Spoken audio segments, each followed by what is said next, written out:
everything she's painted is weird because even as a man, like I like totally identify it. I would love to have the level of wealth where my neck was just encrusted in jewels. Where like, people are like, have you seen Sammy's neck? It's like, no one's seen Sammy's neck. No one has seen his neck for the past 6 years. Nice to see all your beautiful faces. I'm Sammy Anzer. I'm the host of Comedians Talk Art. To me, I'm a former high school teacher, and I grew up thinking art wasn't for people like me. And then I became a teacher, and I noticed that my students had the same mentality that I did, and they thought art wasn't for them. And I thought, what better way to kind of break down the barrier than joking about art? And joined by me is my good friend of Gabby Gutierrezz-Reed. Rock and roll! You'll notice we'll talk about these two pieces first right here. And these are by Diana Didi Contreras, who's capturing Mexican femininity. So if I was being fancy and arty, I would describe Didi's styles as pop surrealist. And if I was being more honest, I would say that it reminds me of that children's brand Bratz. Yeah. Or do you remember the homies that were in? Homies, yes. They were in the grocery store, and you would ask for 25. No, they were probably 50 cents. You had homies? I would get homies, and then my aunt had every Christmas she would make a homie nativity. No. Yes. Oh, a nativity scene of homies? An entire room filled with homies. There was homies ice skating, holding a baby Jesus. But she took really good care of those. They were in mint condition. She took care of those better than her own kids. Here, you'll remember that this is Michelle Guerrero, Mr. B Baby. This is her figure Chucho. One thing that I immediately noticed about this without having any type of art background is that there's a cool backdrop that makes it look like a kid actually drew that tree and that sun.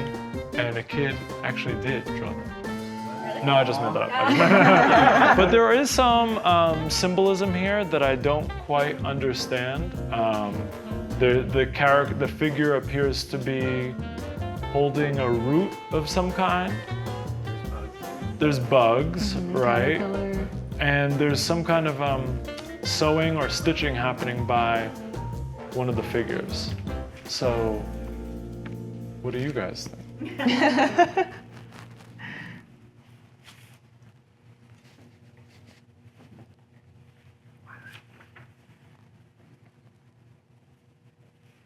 No, I think it's a fun, normally you see a family tree, so it's interesting to see families or figures depicted on the roots of a plant. Mm-hmm. Yeah, usually it's the inverse is what you're saying, right? She kind of looks like Jessica Rabbit. Yeah, but what was it, a sexy, menacing Jessica Rabbit? I feel like Jessica Rabbit. Yeah, yeah. There's only one way to be Jessica Rabbit. Jessica Rabbit under the influence of the plant that she... Whoa, yeah. Yeah, it looks like a thistle. Yeah. Good. How do you know so much about plants? Well, I don't know a lot about plants, but the thistles, they cause a lot of allergies, and they're really prickly, and so they're, she has a 1920s feel. Mm-hmm. Where are you getting that from? The wood type texture? Yeah, it just looks like the print. It looks kind of like a print from the 1920s, and it says era now. And it has that Oh yeah, that deco-ish type style. Yeah. What do you think, buddy? Yeah, what do you think? What do you think? I don't know, I'm interested by the hands, honestly. The hands and the hair. The hands have such a different rendering style, and so do the spikes. Passing, whether it's the rose in the background as an ideal that's sort of fading away, but the thorns are really it's a facsimile of enlightenment. So not quite enlightened, but... Damn.